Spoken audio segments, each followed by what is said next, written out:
अगर आप अपनी माँ से प्यार करते हो और उनको खुश देखना चाहते हो तो चैनल को सब्सक्राइब करो, लाइक करो। बहुत ही जल्द आपको खुशखबरी मिलेगी। प्लीज वीडियो को लास्ट तक जरूर देखें। सास के पुराने किस्से। एक दिलचस्प और हंसी से भरी कहानी। गांव के किनारे एक पुराना सा घर था जिसमें सास और बहू का रिश्ता हमेशा से खास रहा था।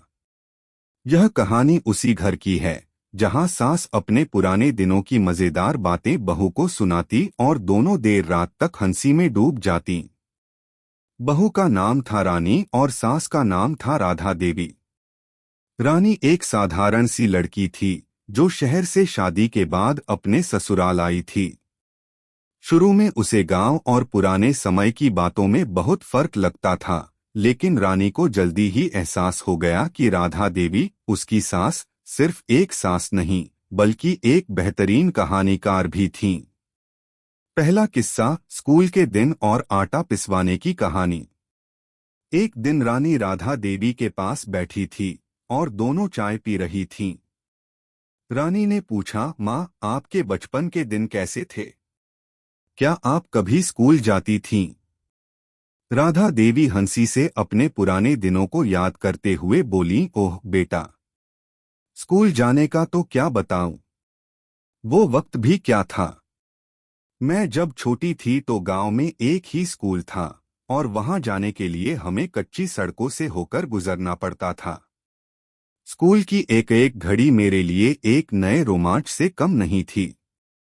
रानी ने उत्सुकता से पूछा, फिर क्या हुआ? स्कूल में क्या मजेदार चीजें होती थीं? राधा देवी मुस्कुराते हुए बोली, मजेदार तो बहुत कुछ था, लेकिन सबसे यादगार दिन वो थे जब मुझे आटा पिसवाने के लिए घर से ले जाना पड़ता था। मेरे घर में सब काम मुझसे ही करवाए जाते थे। मुझे याद है जब मैं स्कूल के लिए निकलती थी तो माँ कहती थी, राधा जरा आटा पिसवा कर आना, और फिर मैं आटे की बोरियां कंधे पर लादे स्कूल जाती। रानी चौंकते हुए बोली, सासू माँ, आप स्कूल जाते हुए आटा पिसवाने जाती थीं? राधा देवी हंसते हुए बोली, हाँ, और क्या। मेरे लिए आटा पिसवाना भी एक बड़ा काम था। स्कूल के बाद जब मैं आटा पिसवाने जाती तो मिल में कई लोग मुझे ताने मारते थे, लेकिन मैं कहती थी, अरे क्या फर्क पड़ता है। अगर कोई मुझे देखे और मजाक उड़ाए तो मैं क्या कर सकती हूँ। रानी हंसी में झूमते हुए बोली, क्या बात है सासू माँ, आजकल के बच्चों को तो एक छोटा सा काम भी करना पड़ जाए तो वो भाग जाते हैं। राधा देवी ने आंख मिचकते हुए कहा, बिल्कुल, और वो समय ही अलग था। हमारे पास बहुत सारी समस्याएं थीं, लेकिन हम कभी शिकायत नहीं करते थे। दूसरा किस्सा, शादी के दिन का मजेदार हादसा।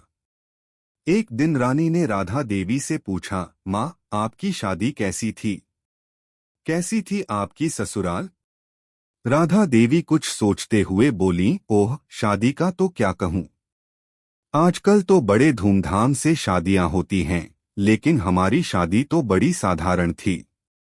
हमारे गांव में जब शादी होती थी तो सब लोग मिलकर काम करते थे। मुझे याद है मेरी शादी के दिन कुछ ऐसा हुआ था जिससे मैं आज भी हंसते हंसते लोटपोट हो जाती हूँ। रानी उत्सुकता से बोली, क्या हुआ माँ, बताइए ना। राधा देवी हंसते हुए बोली, हमारी शादी के दिन सब कुछ बहुत धूमधाम से हो रहा था। ससुराल वाले भी बहुत अच्छे थे, लेकिन शादी के दिन एक हादसा हो गया।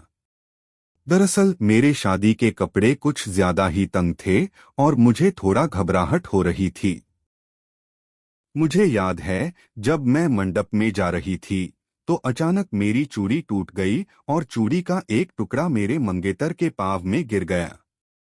सब लोग चौंक गए और मैं सोचने लगी कि अब क्या होगा। रानी हंसते हुए बोली, फिर क्या हुआ? राधा देवी बोली, फिर क्या, मेरे मंगेतर ने उस चूड़ी के टुकड़े को उठा लिया और मुझसे कहा, देखो, ये चूड़ी टूटने का मतलब है कि हम दोनों का रिश्ता हमेशा के लिए टूटेगा नहीं। फिर सब लोग हंस पड़े और मैंने सोचा, हे भगवान, ये तो बड़ा मजेदार किस्सा बन गया। तीसरा किस्सा, घर के काम में मस्ती। रानी ने एक दिन राधा देवी से पूछा, माँ, घर के कामों के बारे में कुछ बताइए।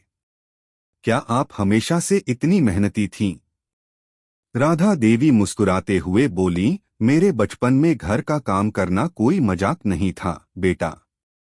लेकिन हमने कभी मेहनत से घबराया नहीं।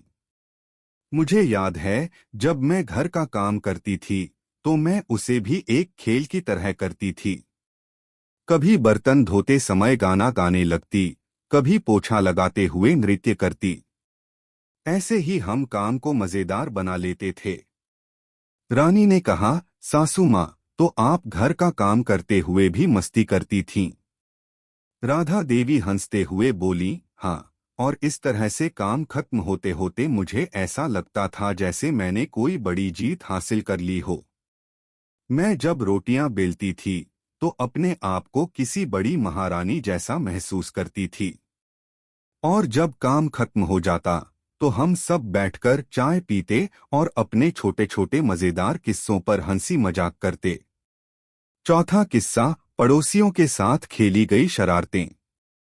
एक दिन रानी ने पूछा, सासू माँ, क्या आपके समय में भी बच्चों के साथ शरारतें होती थीं?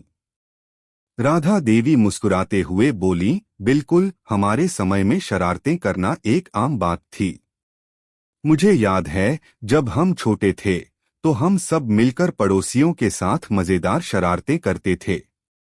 एक बार मैंने और मेरे दोस्तों ने मिलकर एक बकरी के पिछवाड़े में रंगीन गीला कपड़ा डाल दिया था, ताकि जब बकरी चली जाए तो हर जगह रंग फैल जाए। जब बकरी चली तो सारा गांव हंसी में डूब गया था।